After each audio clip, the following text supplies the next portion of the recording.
এই হাদিসটা শোনেন। নবী সাল্লাল্লাহু আলাইহি ওয়াসাল্লাম একদিন ঘুম থেকে উঠলেন ভয়ে পেয়ে, আতঙ্কিত হয়ে। নবীজি ভয়ে পেয়ে আতঙ্কিত হয়ে ঘুম থেকে উঠে বলছেন, লা ইলাহা ইল্লাল্লাহ, লা ইলাহা ইল্লাল্লাহ, ওয়াইলুল লিল আরব, ওয়াইলুল লিল আরব মিন শাররি ক্বাদ ইখতারাব।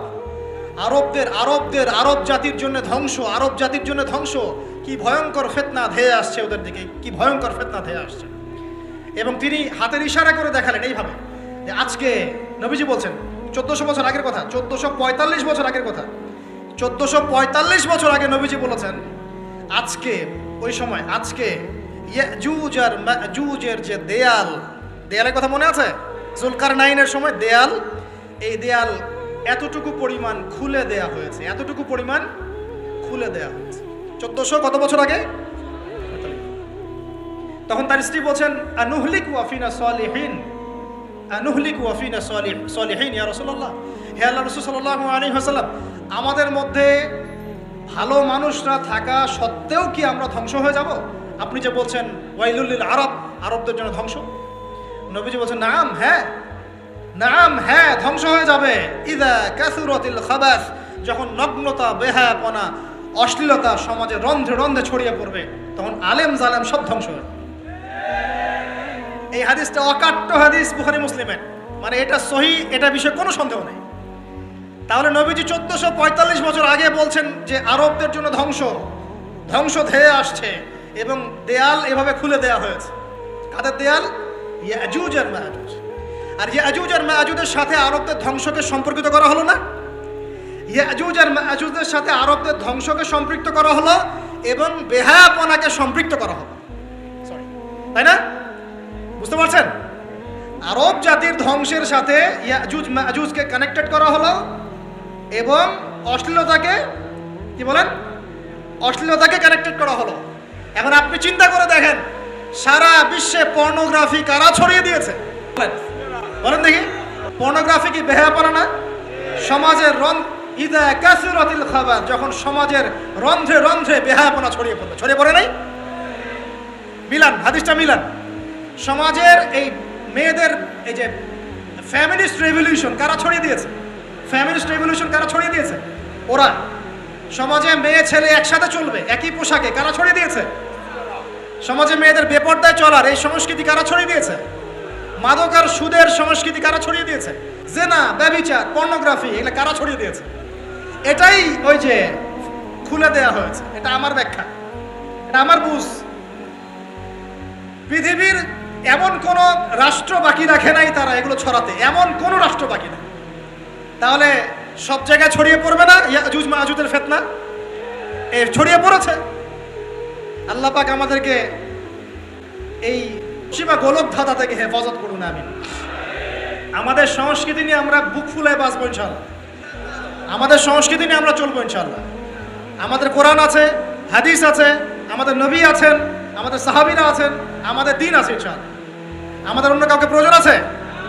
এই যে প্রযুক্তিগত কথাগুলো বললাম, একটু মাথা খাটান, এগুলো আমরাই তৈরি করতে পারবো ইনশাআল্লাহ। সব ঢেলে সাজানো যাবে ইনশাআল্লাহ তাআলা। আল্লাহ পাক আমাদেরকে বোঝার তৌফিক দান করুন। আল্লাহ পাক আমাদেরকে আপোষের এই ফিতনা থেকে হেফাজত করুন। ভাইয়ে ভাইয়ে মারামারি লাগিয়ে দিয়ে নাকে তেল দিয়ে ঘুমায় ওরা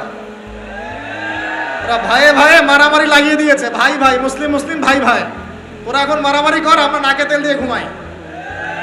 এই হলো অবস্থা। আর আমরা বুঝতেও পারছি না যেটা আমরা ওদের ষড়যন্ত্রের মধ্যে পড়ে গেছি। আল্লাহ আমাদেরকে মাফ করুন। আল্লাহ সুবহানাহু ওয়া তাআলা আমাদেরকে খেলার ছলে সৃষ্টি করেন নাই, তাই করেছেন কি? আল্লাহ সুবহানাহু ওয়া তাআলা এই পুরো মহাবিশ্ব, আসমান জমিন, সাত আকাশ, এই পৃথিবী, জিন ও মানব জাতি, এই সব কিছুই একটা মহৎ বিশাল উদ্দেশ্যকে সামনে রেখে সৃষ্টি করেছেন। আল্লাহ পাক কিন্তু খেলার ছলে এগুলো সৃষ্টি করেন নাই। আপনারা একটু আমার সাথে মনোযোগ দিবেন, তাহলে আলোচনা করে মজা পাওয়া যাবে ইনশাআল্লাহ। খেলার ছলে আল্লাহ পাক কোনো কিছু সৃষ্টি করেন নাই। উদ্দেশ্যটা কি? উদ্দেশ্য হচ্ছে, আল্লাহ পাক বলছেন সূরা মুলকের মধ্যে, কোন সূরা? সূরা মুলক। আমরা রাতের বেলা তেলাওয়াত করার অভ্যাস করবো ইনশাআল্লাহ। এটা গুরুত্বপূর্ণ আমল এবং সুন্নাহ। এই সূরার প্রথম দিকে আল্লাহ পাক বলেছেন আল্লাযী খালাকাল মাউতা ওয়াল হায়াতা লিয়াবলুয়াকুম আইয়ুকুম আহসানু আমালা, লিয়াবলুয়াকুম আইয়ুকুম আহসানু আমালা। আল্লাহ পাক এই জীবন মৃত্যু মানে পুরো বিষয়গুলো সৃষ্টি করেছেন একটা উদ্দেশ্যে। উদ্দেশ্যটা হচ্ছে লিয়াবলুয়াকুম আইয়ুকুম আহসানু আমালা। আল্লাহ পাক দেখতে চান আমাদের মধ্যে আমলে শ্রেষ্ঠকে। আল্লাহ পাক দেখতে চান আমাদের মধ্যে আমলে আহসানকে। আহসান শব্দটা কি? আহসান। হাসান মানে হলো উত্তম, আহসান মানে সবচেয়ে উত্তম, কবির মানে হলো বড়, আকবার মানে কি বলেন? সবচেয়ে বড়, সগীর মানে ছোট, আসগর মানে সবচেয়ে ছোট।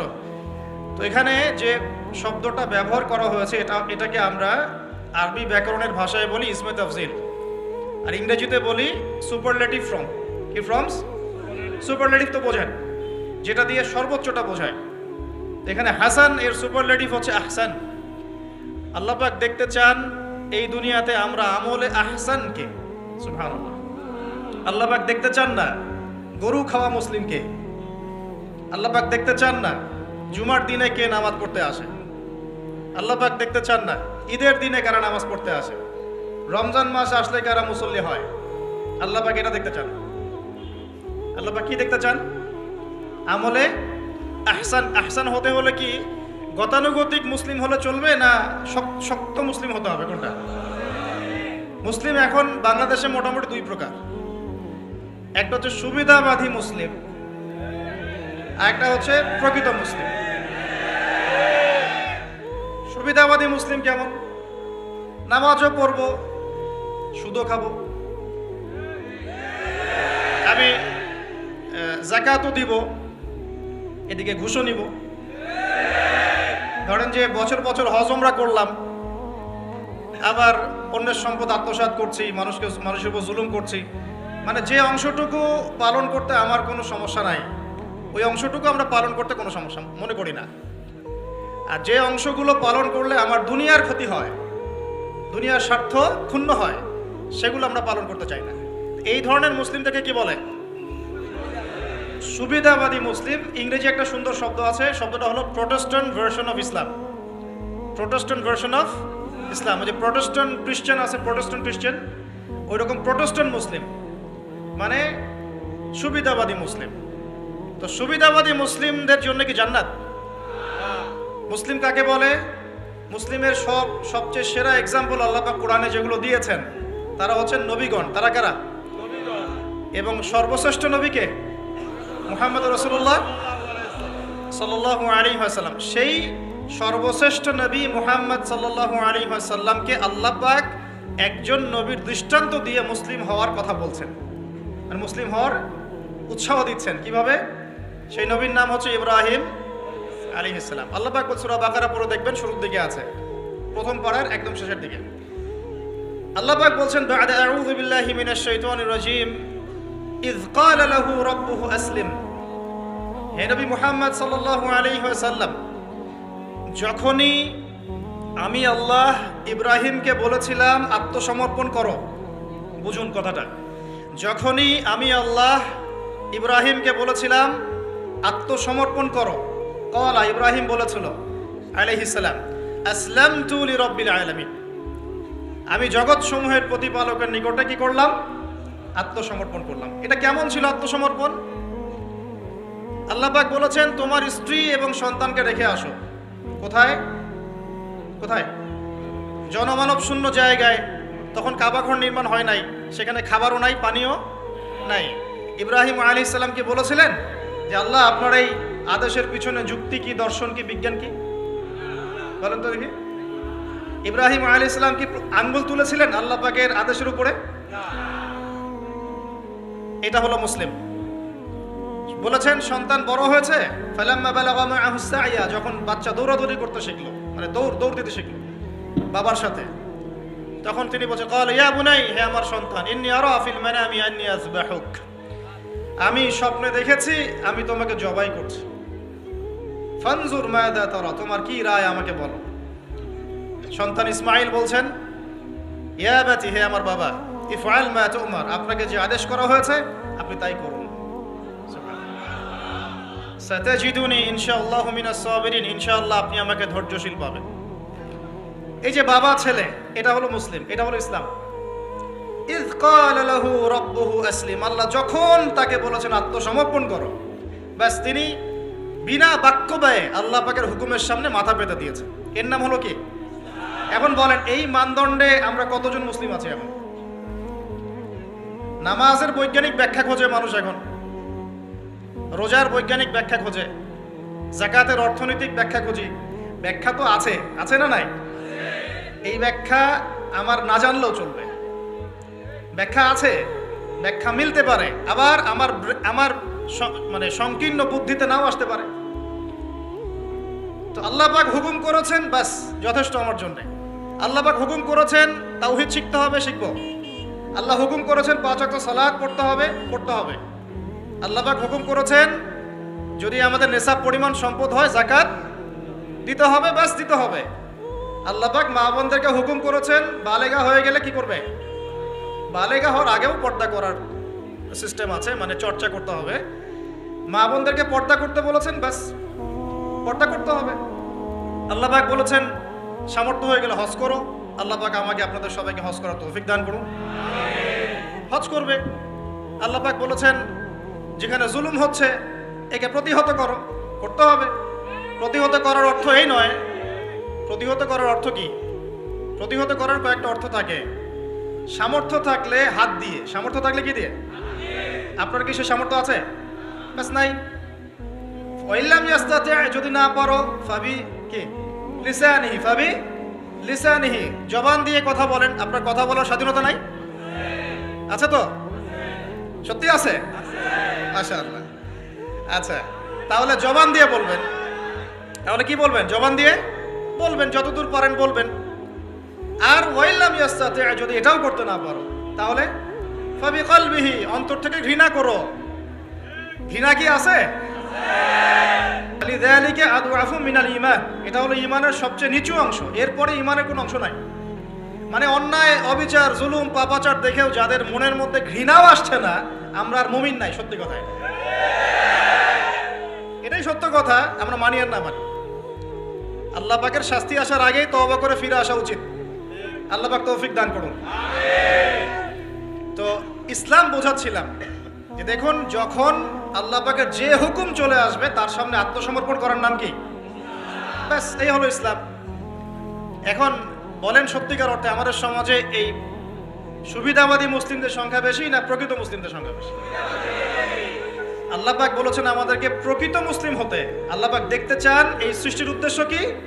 আল্লাহ দেখতে চান সবচেয়ে শ্রেষ্ঠ মুসলিম কারা। সুবহানাল্লাহ, সুবহানাল্লাহ। আল্লাহ পাক আমাদেরকে শ্রেষ্ঠ মুসলিম হওয়ার তৌফিক দান। এখন এই কাজটা তো সহজ না। কাজটা কি সহজ?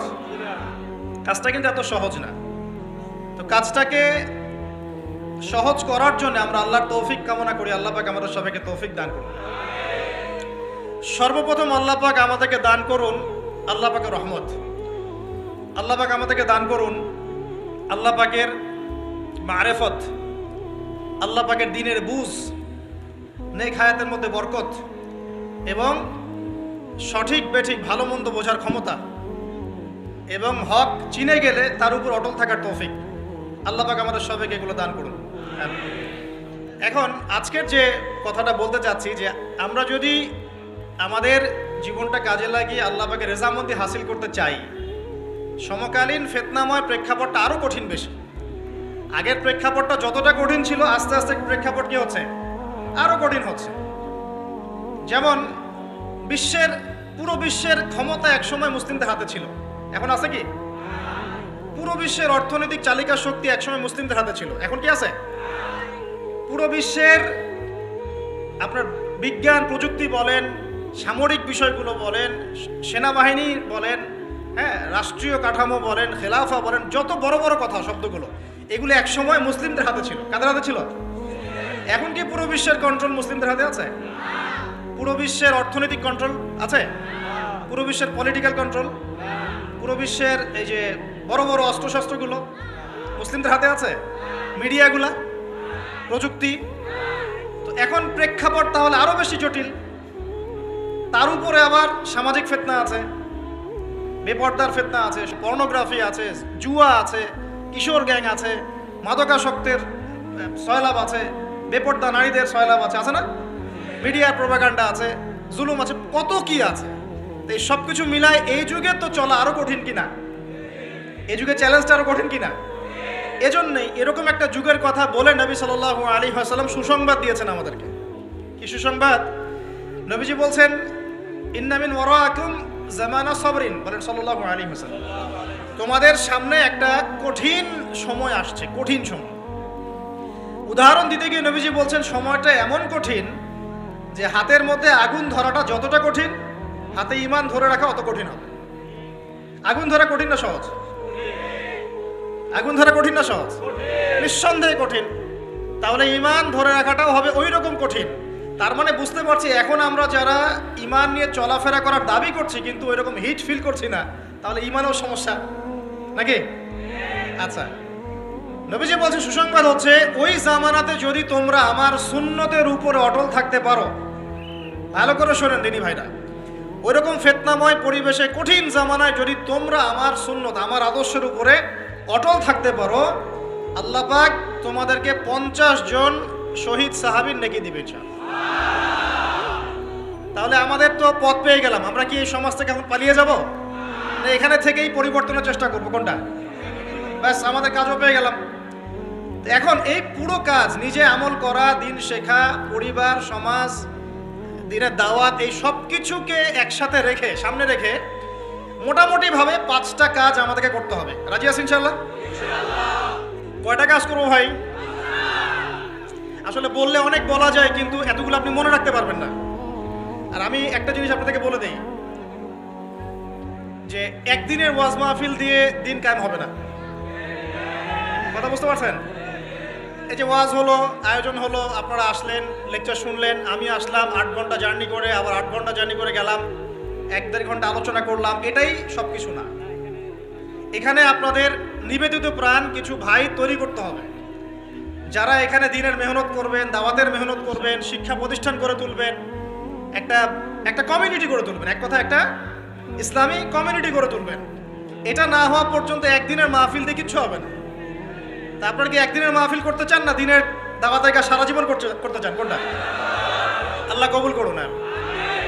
এই জন্যই বলেছি এবার আরো অনেক কথাই বলেছি, সামনে আরো শুনবেন ইনশাআল্লাহ, যে এই রাতের বেলা এই যে সারা রাত জেগে জেগে ওয়াজ করা, 11টা 12টা 1টা, হ্যাঁ, এই সুন্নতটা চেঞ্জ করতে হবে। এই সুন্নতটা কি করতে হবে? চেঞ্জ করতে হবে। সর্বোচ্চ রাত 10টা যথেষ্ট। কারণ হচ্ছে এখান থেকে যদি বাসায় যাই, রাস্তায় তো আমার 4-5-6 ঘন্টা চলে যাবে, রাতের ঘুম নাই। এভাবে যদি দিনের পর দিন কেউ রাতে না ঘুমায়, শরীর ভালো থাকবে? ওই রকম সতেজ মাথা নিয়ে কি দিনের কাজ করতে পারবো? আর আপনারা রাত জেগে জেগে ওয়াজ শুনলেন, ফজরের নামাজ নাই, লাভ হলো? এজন্যে এবার অনেক মাহফিল আমি নিজেও ক্যান্সেল করে দিয়েছি। ভাই মাহফিল আমি এভাবে করতে পারবো না, আল্লাহর ওয়াস্তে মাপ চাই। যদি বাদ জোহর বা বাদ আসর বলেন, যেতে পারবেন। তাহলে বাসায় গিয়ে রাত্রেবেলা ঈশার নামাজ পড়ে ঘুমানো যাবে, ফজরের পর থেকে পড়াশোনা করা যাবে। মানে সুন্নতের খেলাফ কোনো কাজ করে কিন্তু দিন কায়েম হবে না ইনশাআল্লাহ। আমি আশা করি অন্যান্য ওলামায়ে কেরামরাও এগুলো নিয়ে কথা বলবেন, এবং আমাদের এই যে চলমান একটা রাত জায়গার একটা মানে খারাপ অভ্যাস, এটাকে দূর করতে হবে। এই জন্য 11টা ঠিক আছে, 11টা টাইম পারফেক্ট। তা আমরা ওই 5টা বিষয় শিখবো ইনশাআল্লাহ। তার আগে বলছিলাম একদিনের ওয়াজ দিয়ে কিচ্ছু হবে না, আপনাদের মধ্যে কিছু নিবেদিত প্রাণ মানুষ তৈরি করতে হবে। প্রত্যেকটা জায়গায় একটা করে দারুল ইলম মানে জ্ঞানের মার্কাজ দরকার। কিসের দরকার? এখানে মসজিদ, মাদ্রাসা, ঈদগাহ সব মিলে একটা ক্যাম্পাস থাকতে হবে। এখান থেকে দিনই ইলম শেখানো হবে, ছেলে মেয়েদেরকে দিন শিক্ষা দেওয়া হবে, মা বোনদের জন্য দিন শেখার ব্যবস্থা থাকবে, জেনারেল শিক্ষিত ভাইদের জন্য কোর্স থাকবে, দাওয়াতের মেহনত থাকবে। এভাবে যখন একটা কমিউনিটি গড়ে উঠবে, তখন বাংলাদেশের মধ্যে আরো আমূল পরিবর্তন আসবে ইনশাআল্লাহ। আল্লাহ পাক আমাদের সবাইকে এই কথাগুলো বোঝার তৌফিক দান। তো কথা বললে ভাই অনেক কথা বলা যায়, মোটা দাগে 5টা আমাদের কর্তব্য এখন আল্লাহ পাক আমাদের সবাইকে করার তৌফিক দান করুন। এক নাম্বার হচ্ছে দুনিয়ায় সফল হতে, পরকালে আল্লাহ রেজামন্দি হাসিল করতে এবং দিন ইসলামকে আল্লাহর জমিনে বিজয়ী করতে সর্বপ্রথম আমাদের ঐক্যবদ্ধভাবে যে কাজটা করতে হবে সেটা হলো আল্লাহর দ্বীনের জ্ঞান শেখা। আল্লাহর দ্বীনের ইলম অর্জন করা। একদম মুখস্থ করে নেন আজকের লেকচার। কি অর্জন করা? ইলম অর্জন করা, দ্বীনি ইলম অর্জন করা। আপনি দুনিয়াবি ইলমে ডক্টর, ইঞ্জিনিয়ার, পাইলট, ব্যারিস্টার, জজ যাই হন, দ্বীনি ইলম অর্জন করতে হবে। আপনি যেই হন না কেন, যে কেউ হন না কেন, দ্বীনি ইলম আপনাকে অর্জন করতে হবে। কতটুকু অর্জন করতে হবে? কতটুকু? যতটুকু অর্জন করলে আমি শিরিক চিনতে পারি, তাওহীদ চিনতে পারি, আমি সুন্নত চিনতে পারি, বেদাত চিনতে পারি, আমি হালাল চিনতে পারি, হারাম চিনতে পারি, আমি হক চিনতে পারি, বাতিল চিনতে পারি, আমি ঈমান ভঙ্গের কারণ জানতে পারি, আমি ওযু, গোসল, নামাজ, ইকামত, কালিমা, আমাদের এই যে বুনিয়াদী শিক্ষা, দ্বীন ইসলামের বুনিয়াদী শিক্ষা আমাকে অর্জন করতেই হবে। রাজি আছেন ইনশাআল্লাহ? বাংলাদেশের বহু মানুষ নামাজ ঠিক মতো পড়তে জানে না, বহু মানুষ ওযু করতে জানে না, বহু মানুষ ইস্তেনজাও করতে জানে না, আর বহু মানুষ কোরআন তেলাওয়াতও করতে জানে না। কোরআন তেলাওয়াত বিশুদ্ধ করে না শিখলে আপনি আযান দিতে পারবেন না, ইকামত দিতে পারবেন না। আপনি নামাজে দাঁড়িয়ে আল্লাহু আকবার বলে সানা পড়তে, সূরা ফাতিহা পড়তে, আরেকটা সূরা মেলাতে, রুকুর তাসবিহ, সিজদার তাসবিহ, তাশাহুদ, দুরুদ, মাসুরা এগুলো শুদ্ধ করে পড়তে পারবেন না। আর শুদ্ধ করে যদি না পড়েন অর্থ বিকৃত হয়ে যাবে প্রচুর। মানে আমরা তো নামাজকে কি যে বানিয়ে ফেলেছি, আল্লাহ মাফ করুন, সুবহানাল্লাহ। মানে নতুন নতুন কত শব্দ বের করে ফেলেছি নামাজের মধ্যে আর কি। একটু অর্থের পার্থক্যের কারণে ঈমান কুফরের মতো অবস্থা চলে আসতে পারে। বিশুদ্ধ করে তাজবিদ সহকারে কোরআন তেলাওয়াত করা শিখতে হবে প্রথমে আপনাকে। মাদ্রাসায় যেতে হলে যাবেন, মক্তবে যেতে হলে যাবেন, প্রয়োজনে টিচারকে বাসায় নিয়ে এসে যদি পড়তে পারেন পড়েন। যেভাবে হোক আপনাকে কোরআন তেলাওয়াত শিখতেই হবে। আল্লাহ পাক তৌফিক দান। আমরা নামাজের মধ্যেই বলছি আলহামদুলিল্লাহ, আলহামদুলিল্লাহি রাব্বিল আলামিন। কি এটা? এটা কি পড়লেন মন্ত্র? আলহামদুলিল্লাহি রাব্বিল আলামিন এটা কি? আলহামদুলিল্লাহ। এই যে আলহামদু শব্দটা সঠিক করে উচ্চারণ করতে পারছেন অনেকে। আলহামদু মানে সমস্ত প্রশংসা আল্লাহর জন্য। আলহামদুলিল্লাহ সমস্ত প্রশংসা। আলহামদুলিল্লাহ কি? আলহামদুলিল্লাহ মানে সমস্ত নিন্দা আল্লাহর জন্য। নাউযুবিল্লাহ। আমার কথা কি বিশ্বাস করছেন না? ওলামায়ে কেরামকে জিজ্ঞাসা করেন। কুল হুয়াল্লাহু আহাদ এটা কি? কুল হুয়াল্লাহু আহাদ মানে কি? তো কুল মানে খাও, কুল মানে কি? কুল হুয়াল্লাহু আহাদ, বলুন তিনি আল্লাহ এক। শব্দের অর্থ আছে তো? বলছে কুলহু সূরা, সূরাটার নাম কি কুলহু? কুলহু বলে কোনো শব্দ আছে? কুল একটা শব্দ, হুয়া আলাদা শব্দ। কুল হুয়া আল্লাহু আহাদ, কুল হুয়াল্লাহু আহাদ। এই তো আমরা কত ভুল করি পদে পদে। সামি আল্লাহু লিমান হামিদা আছে না? সামি আল্লাহ, আল্লাহ তার কথা শোনেন। লিমান হামিদা, যে তার প্রশংসা করে, মানে যে আল্লাহর প্রশংসা করে আল্লাহ তার কথা শোনেন। এন্ড আমরা শব্দ বানিয়েছি সামি আল্লাহ হুলিমান হামিদা। তো হুলিমান হামিদা কি শব্দ? হুলিমান হামিদা বলে কোনো শব্দ আছে? সামি আল্লাহু লিমান হামিদা, সামি আল্লাহু লিমান হামিদা। তো এই যে পদে, আমি বলতে গেলে নামাজ নিয়ে রাত পার হয়ে যাবে। পদে পদে পদে পদে আল্লাহু আকবার শব্দটা আল্লাহু আকবার, আল্লাহু আকবার বানিয়ে দেয়। আকবার, আকবার মানে কি?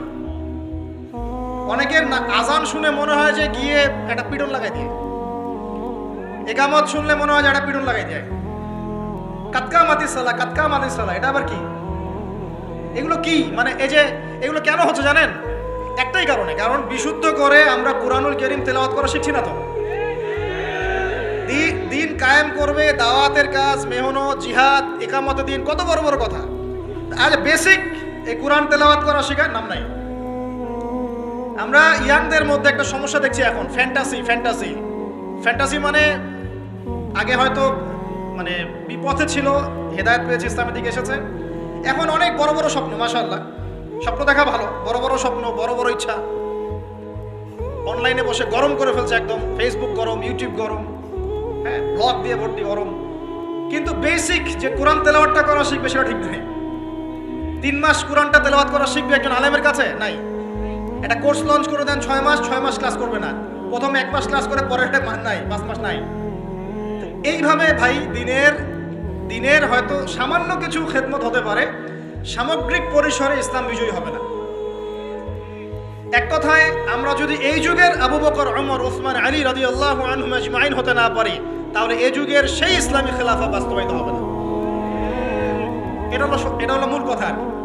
এই পথের প্রথম কাজটাই হচ্ছে দ্বীনি ইলম অর্জন করা। আর ইলম অর্জন করাটা আপনার জন্য কি নফল, মুস্তাহাব, সুন্নত না ফরজ? এটা কে বলেছেন?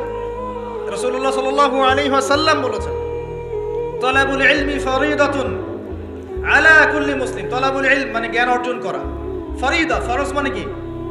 ফরজ মানে বাধ্যতামূলক। আলা কুল্লি মুসলিম, কুল্লি মানে কি? প্রত্যেক। কুল্লি মানে কি?